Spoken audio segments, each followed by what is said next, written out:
ஓம் மங்களேஷாய வித்மகே சண்டிகா பிரியாய தீமகி தன்னோ சம்ஹார பைரவ பிரச்சோதயாது.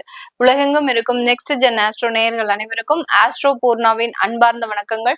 இன்னைக்கு நாம பார்க்கக்கூடிய சிறப்பு பதிவு ஜூலை மாத பலன்கள். இந்த ஜூலை மாத பலன்கள் அப்படின்னு பார்க்கும்போது மாத கிரகங்களின் கோச்சார நிலவரங்கள் அப்படின்றதுதான் நம்ம முதல்ல பார்க்கணும். மாத கிரகங்களாகப்பட்ட அந்த சூரியனாகப்பட்டவர் மிதுன ராசியில இருக்கிறார். புதனும் சுக்கிரனும் அந்த கடக ராசியில இருக்கிறார். அடுத்து 45 நாட்களுக்கு ஒரு முறை நகரக்கூடிய அந்த செவ்வாய் ஆகப்பட்டவர் அந்த ரிஷப ராசியில இருக்கிறார். காலபுருஷனுக்கு 2ஆம் இடமான அந்த ரிஷப ராசியில இருக்கிறார். இதுதான் இந்த மாத கிரகங்கள், முக்கியமாக நகரக்கூடிய இந்த கிரகங்களின் கோச்சார நிலவரங்கள். இந்த மாதத்துல இருக்கக்கூடிய கோச்சார கிரகங்களின் பெயர்ச்சிகள் அப்படின்னு பார்க்கும்போது 5ஆம் தேதி ஜூலை மாதம் அந்த சுக்கிரன் ஆகப்பட்டவர் கடக ராசியிலிருந்து சிம்ம ராசிக்கு கேதுவோட பெயர்ச்சியாகி செல்ல போகிறார். கேதுவோட கிரக சேர்க்கை பெற்று, அதாவது கேதுவும் சுக்கிரனும் சேர்ந்து செயல்படக்கூடிய ஒரு மாதமாக தான் இந்த மாதம் இருக்க போகுது. அடுத்து பாத்தீங்கன்னா 7ஆம் தேதி ஜூலை மாதம் புதனாகப்பட்டவர் அதிசார நிவர்த்தி அடைகிறார். அதாவது ரொம்ப ஃபாஸ்ட் மூவ்மெண்டா அந்த கடகராசிக்கு வந்திருக்கிறாரு. அடுத்து பாத்தீங்கன்னா 7ஆம் தேதி மீண்டும் தன்னுடைய ஆட்சி வீடான அந்த மிதுன ராசிக்கு பெயர்ச்சி ஆகிறார். இதுதான் இந்த மாதத்துல அந்த புதனாகப்பட்டவர் அதிசார நிவர்த்தி அடைந்து இந்த மாதம் முழுவதுமே தன்னுடைய சொந்த வீடான அந்த மிதுன ராசியில இருக்க போறார். அடுத்து மாத கிரகமான, அதாவது கிரகங்களுக்கெல்லாம் தலைவன் அப்படின்னு சொல்லக்கூடிய அந்த சூரியனாகப்பட்டவர் மிதுன ராசியிலிருந்து கடக ராசிக்கு, அதாவது 17ஆம் தேதி ஜூலை மாதம் பெயர்ச்சியாகி இருக்கிறார். இதுதான் இந்த மாதத்துல அந்த மாத கிரகங்களின் நிலவரங்கள். இதை பொறுத்துதான் இந்த மாத பலன்கள், இந்த மாத கிரகங்கள் என்னென்ன ஒரு பலன்களை கொடுக்க போகுது அப்படின்றத இந்த பதிவுல நம்ம தெளிவா பார்த்துட்டு ஒவ்வொரு ராசி என்பர்களுக்கும் உண்டான பலன்களையும் இந்த பதிவுல நம்ம தெளிவா பார்க்க போறோம். இந்த சேனலை முதன்முறையா பாக்குறீங்க அப்படின்னா சப்ஸ்கிரைப் பண்ணிக்கோங்க, பெல் பட்டன்ல ஆல் ஆப்ஷன் சூஸ் பண்ணிக்கோங்க. கடக ராசி என்பர்களுக்கு இந்த ஜூலை மாதத்துல உங்களுடைய ராசியின் மீது குரு பகவான் உச்சம் பெற்று இருக்கிறார். இந்த குரு ஜென்ம குருவாக பயணிச்சுட்டு இருக்கக்கூடிய காலகட்டம். உங்களுக்கு நிறைய வளர்ச்சிகள் ஒரு பக்கம் இருந்தாலும், ஏன்னா இந்த கடகராசி என்பர்களுக்கு குரு பகவான் எத்தனை ஸ்தானத்திற்கு உண்டான ஒரு அதிபதி அப்படின்னு பார்க்கும்போது உங்களுடைய 6ஆம் வீடு, அடுத்து 9ஆம் வீட்டிற்கு உண்டான அதிபதி அப்படி இருக்கிறதுனால இந்த உச்சம் பெற்ற குரு உங்களுக்கு கடனை அதிகப்படியாக கொடுக்கறதுக்கு தயாராக இருக்கிறார். ஏதாவது ஒரு இடத்துல நீங்க வீடே வாங்க வேண்டாம் அப்படின்னு நினைச்ச இந்த கடகராசி என்பர்கள் இந்த ஜூன் மாதத்துல இருந்து ஜூலை மாதத்துல இருந்து வீடு வாங்கணும்ன்ற முயற்சியில ஈடுபடுவீங்க. இதுவரைக்கும் லோன்லாம் தடைபட்டு இருந்த இந்த கடகராசி என்பர்களுக்கு இனி வரக்கூடிய காலங்கள்ல அந்த கடன் சம்பந்தப்பட்ட, பேங்க் லோன் சம்பந்தப்பட்ட தடைகள் எல்லாமே முழுமையாக விலகக்கூடிய ஒரு அமைப்பு அப்படின்றது இருக்கு. அதனால இந்த கடகராசி என்பவர்களுக்கு முழுமையான கடன் வாய்ப்புகள் அப்படின்றது முழுமையாக இருக்கு. அந்த கடன்ல ரொம்ப அகலக்கால் வைக்க கூடாது.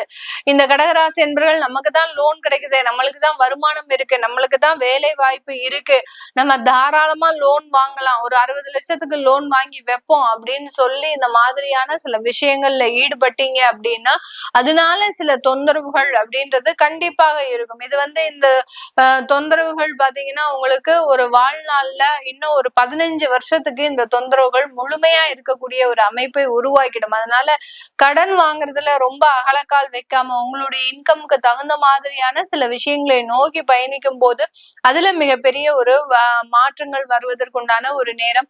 யாரிடமும் நீங்க பிரைவேட்டா கடன் வாங்கக்கூடாது. வட்டிக்கு கடன் வாங்குறது, அடுத்து பாத்தீங்கன்னா ஒரு தொழில் ரீதியாக நம்மளுக்கு ஒரு கைமாத்துக்கு நான் வாங்கியிருக்கிறேன், அதாவது மீட்டர் வட்டின்னு சொல்லி, அதாவது ஒரு வாரத்துக்கு இவ்வளவு அமௌண்ட் நீங்க கொடுக்கணும், இந்த மாதிரியாக ஒவ்வொரு நாளுக்கும் அந்த வட்டி தொகை அதிகரிக்கக்கூடிய சில கடன்கள்லாம் இருக்கும். அது கொடுக்கறவங்களும் இருப்பாங்க, அவங்கெல்லாம் உங்களை தேடி வரக்கூடிய ஒரு நேரமாக இருக்கு. அதனால கொஞ்சம் அதுல இருந்து எல்லாம் அவாய்ட் பண்றது இந்த கடகராசி என்பவர்களுக்கு நல்லது. அப்படி இல்லாத பட்சத்துல இதனுடைய பலன்களை நீங்க இந்த மாதம் கிடையாது, கரெக்டா இன்னும் ஒரு 6 மாதத்துக்கு மேல அனுபவிக்க ஆரம்பிச்சிருவீங்க. ஏண்டா நம்ம கடன் வாங்கணும், ஏண்டா தொழில்ல நம்ம மிகப்பெரிய ஒரு முயற்சி செய்யணும்னு நினைச்சோம் அப்படின்ற மாதிரியான சில தேவையில்லாத பிரச்சனைகள் அப்படின்றது கண்டிப்பாக வர்றதுக்கு உண்டான ஒரு நேரம். அதனால கடன் சம்பந்தப்பட்ட விஷயத்துல ரொம்ப கேர்ஃபுல்லா இருங்க. நிறைய கடகராசி என்பவர்களுக்கு இடமாற்றங்கள் தானாக அமைவதற்குண்டான ஒரு நேரம். நீங்களே தடுத்து நிறுத்தினாலும் அந்த இடமாற்றம் அப்படின்றது அமையாம இருக்காது. அதனால இடமாற்றம் வந்தது அப்படின்னா நீங்க பெரிய சிக்கல்ல இருந்து மீள போறீங்க அப்படின்ற மாதிரியான ஒரு மாற்றத்தை தான் அந்த குரு பகவான் உங்களுக்கு முழுமையாக கொடுக்க போறாரு. அதனால இடமாற்றம் ஏதாவது இருக்கு வேலை ரீதியாக, அடுத்து பாத்தீங்கன்னா வீடு ரீதியாக, இந்த மாதிரியாக ஏதாவது ஒரு இடமாற்றம் இருக்கு அப்படின்னா உங்களுக்கு அடுத்த கட்ட ஒரு வளர்ச்சி இன்னும் ஒரு 6 மாதத்துல ஆரம்பிக்க போதுதான் அர்த்தம் இந்த கடகராசி என்பர்களுக்கு. இந்த ராசி என்பர்களுக்கு இவர்களினுடைய 12ஆம் இடத்துல இருக்கக்கூடிய அந்த சூரியனாகப்பட்டவர் உங்களுடைய ராசிக்கு வர்றாரு. அதாவது 2ஆம் வீட்டுக்கு அதிபதி அப்படின்னு சொல்லக்கூடிய அந்த சூரியனாகப்பட்டவர் உங்களுடைய ராசிக்கு வர்றதுனால இந்த மாதத்துல குடும்பம் ரீதியான சில பிரிவுகள் அப்படின்றது கண்டிப்பாக இருக்கும். அந்த பிரிவுகள் உங்களுக்கு மீண்டும் சேர்வதற்குண்டான ஒரு பிரிவுகளாக தான் இருக்கும். நிறைய ஒரு தெய்வ வழிபாட்டின் மூலமாக இந்த பிரிவுகள் எல்லாம் நீங்க தடுக்கலாம். நிறைய பேருக்கு கணவன் மனைவி கருத்து வேறுபாடு இருக்கு, வெளிநாட்டுல இருக்கோம், நாங்க ஒரே வீட்டுல தான் இருக்கோம், ஆனா பாத்தீங்கன்னா எங்களுக்கு தேவையில்லாத அந்த சில பிரச்சனைகள் இருக்கு, 3வது நபர்களின் தலையீடு இருக்கு, என்னுடைய கணவர் என்னுடைய பேச்ச கேட்க மாட்டேங்கிறார், என்னுடைய மனைவி தேவையில்லாத பழக்க வழக்கங்கள் வச்சிருக்கிறாங்க, இப்படி எல்லாம் எந்த விதமான ஒரு சம்பந்தமுமே இல்லாம சில பிரச்சனைகள் வர ஆரம்பிக்கக்கூடிய ஒரு நேரமாக இருக்கு. இதுல எல்லாம் ரொம்ப கவனமாக இருக்கணும். அப்படி இருந்தது அப்படின்னா அதிகப்படியான ஒரு தெய்வ பிரார்த்தனை தான் உங்களை இந்த பிரச்சனையிலிருந்து மீளக்கூடிய ஒரு மாதமாக இருக்க போது. 9ஆம் இடத்துல இருக்கக்கூடிய அந்த சனி பகவான், நிறைய குலதெய்வ வழிபாடு இருக்கணும். அப்படி இல்லாத பட்சத்தை பணத்தை நிறைய இழக்கக்கூடிய ஒரு மாதமாகவும் தான் இருக்கு இந்த கடகராசி என்பர்களுக்கு. அதனால குலதெய்வ வழிபாடு நான் ஏற்கனவே சொன்ன மாதிரி உங்களுடைய பிரார்த்தனைகள், உங்களுடைய தெய்வ பலங்கள் தான் இந்த மாதத்துல இனிமேல் வரக்கூடிய காலங்கள் உங்களை இந்த கடகராசி என்பர்களை பிரச்சனையிலிருந்து மீட்டெடுக்கக்கூடிய ஒரு நேரமாக இருக்கும். 8ஆம் இடத்துல அந்த ராகு பகவான், 8ஆம் இடத்துல இருக்கக்கூடிய ராகு பகவான் பாத்தீங்கன்னா அவங்களுக்கு தவறான முடிவுகளை எடுக்கிறதுக்கு உண்டான ஒரு நேரம். சில இடத்துல மறைமுகமான வழிகள் எல்லாம் போகிறதுக்கு உண்டான ஒரு நேரம்.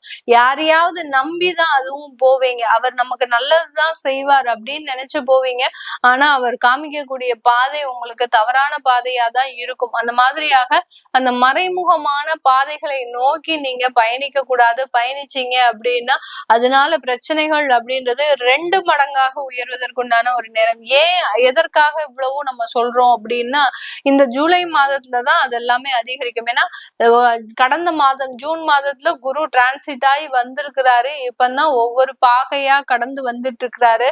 அந்த 3 பாகையை கடந்ததுக்கு அப்புறம் தான் அவருடைய வீரியம் அப்படின்றது அதிகப்படியாக தெரியும். அடுத்து பாத்தீங்கன்னா உங்களுக்கு இந்த மாதத்துல அந்த ராகு கேதுவினுடைய நகர்வுகளும் மிக வேகமாக இருக்கும். அதனால அந்த அக்டோபர் மாதத்துல இருந்து வரக்கூடிய பிரச்சனைகளினுடைய தாக்கம் அப்படின்றதே இந்த ஜூலை மாதத்துல இருந்தே ஆரம்பிச்சிடும். அதனால ரொம்ப கவனமாக இருக்க வேண்டியது இந்த கடகராசி என்பவர்களினுடைய முக்கியமான ஒரு நிலைப்பாடு.